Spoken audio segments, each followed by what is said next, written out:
Γεια σας, είμαι η Ντέμπη και καλώς ήρθατε στο κανάλι μου. Σήμερα θα σας δείξω κάτι πολύ εύκολο. Είναι ένα, θα το πω, εφέ ξύλου. Απλά με μια εναλλακτική λύση. Είναι πάρα πολύ εύκολο στην εφαρμογή και θα το δείτε αμέσως τώρα. Πάμε να φτιάξουμε το έπιπλο. Πρώτα απ' όλα θα τρίψω το έπιπλό μου, ένα ελαφρύ τρίψιμο βασικά, δεν είναι κάτι, απλά το βερνίκι ήταν ευαίσθητο, φαινόταν ότι είναι έτοιμο να διαλυθεί με λίγα λόγια, οπότε έπρεπε να το τρίψω το έπιπλο.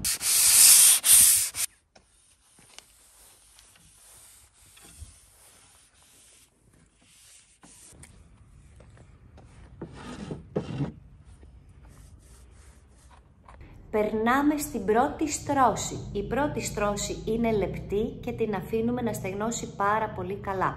Καταρχήν έχω να σας πω μια συμβουλή. Μη βάφετε ποτέ μα ποτέ έξω στην εξοχή. Έχει πάρα πολλά μυγάκια και γενικά πάρα πολλά έντομα τα οποία πάνε και κολλάνε πάνω στο χρώμα το οποίο δεν έχει στεγνώσει. Οπότε δεν είναι καλή ιδέα να βάφουμε σε εξωτερικούς χώρους και ειδικά στην εξοχή. Έχω αναποδογυρίσει το έπιπλο για να κάνω πρώτα το κάτω μέρος και μετά θα περάσω στο πάνω μέρος.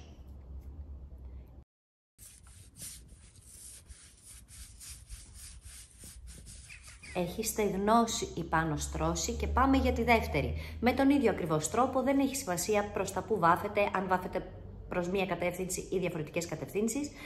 Προσοχή στις λεπτομέρειες, μη σας ξεφύγει κάτι, τα ποδαράκια είναι πάρα πολύ ύπουλα, μπορεί να σας ξεφύγει πολύ εύκολα κάποιο σημείο.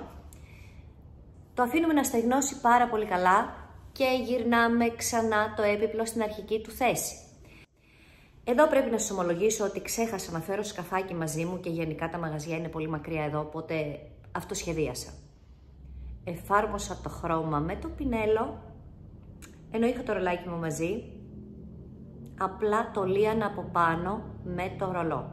Εφάρμοσα με πινέλο και λίανα με ρολό. Αυτό πάλι θα γίνει 2 φορές. 2 στρώσεις με πάρα πολύ καλό στέγνομα ανάμεσα στις στρώσεις. Είναι πάρα πολύ σημαντικό αυτό που σας λέω.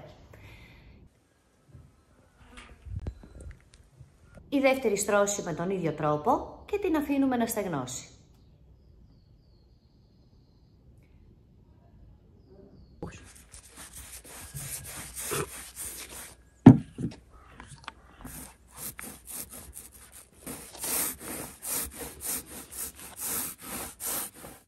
Τώρα που τελείωσα με το βάψιμο, το επόμενο βήμα είναι το βερνίκι. Εφαρμόζω υβριδικό βερνίκι γιατί μου δίνει πάντα μα πάντα τη σιγουριά ότι το έπιπλό μου θα παραμείνει σε άψογη κατάσταση. Με λίγα λόγια, το φινίρισμα που προσφέρει το υβριδικό βερνίκι είναι πάρα πολύ δυνατό και ανθεκτικό.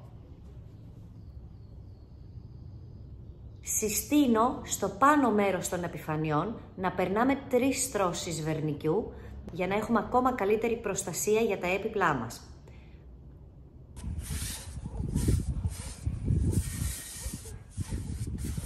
Και φυσικά το αφήνουμε να στεγνώσει πάρα πολύ καλά.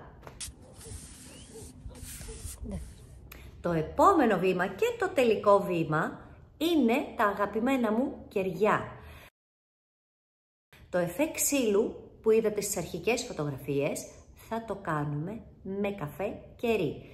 Το διάφανο κερί που εφαρμόζω δεν είναι υποχρεωτικό, μπορείτε πάνω από το βερνίκι να εφαρμόσετε απευθείας στο καφέ. Το κυριότερο εργαλείο που θα χρησιμοποιήσω είναι το ατσαλόσυρμα. Υπάρχει όμως και στα σούπερ μάρκετ πολύ πιο οικονομική εκδοχή.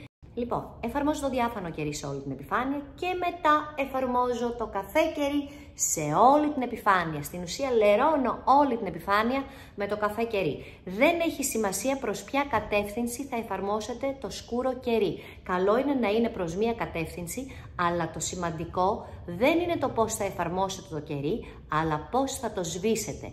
Και εκεί πρέπει οπωσδήποτε η κίνησή σας να είναι μόνο προς μία κατεύθυνση και πάρα πολύ προσεκτικά, έτσι ώστε να βγουν ευθείες, ίσιες οι γραμμές που θα σας αφήσει το κερί. Παίρνουμε λοιπόν το ατσαλόσυρμα και το γυρνάμε κάθε φορά και το έχουμε από την καθαρή του πλευρά και αρχίζουμε και αφαιρούμε προς μία κατεύθυνση το κερί.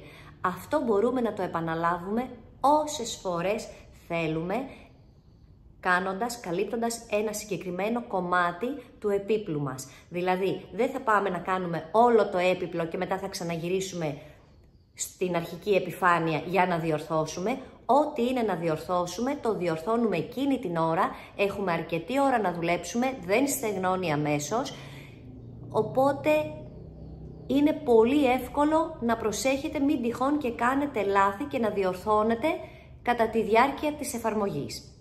Αφήνετε να στεγνώσει αυτό το κερί 1-2 μέρες, παίρνετε μια τσόχα, ένα μάλινο ύφασμα ή έστω ένα βαμβακερό ύφασμα την επόμενη μέρα και το γελίζετε και έχετε ένα σατινέ καταπληκτικό αποτέλεσμα, πολύ ανθεκτικό, με ένα πολύ εύκολο εφέ ξύλου.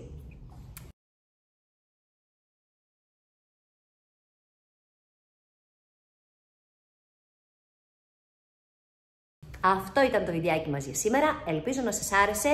Ευελπιστώ να έχω επόμενο βιντεάκι πολύ σύντομα, αλλά δεν μπορώ να σας το υποσχεθώ γιατί γίνονται διάφορα στη ζωή μου. Σας ευχαριστώ πάρα πολύ που με παρακολουθήσατε και θα σας δω την επόμενη φορά. Γεια σας!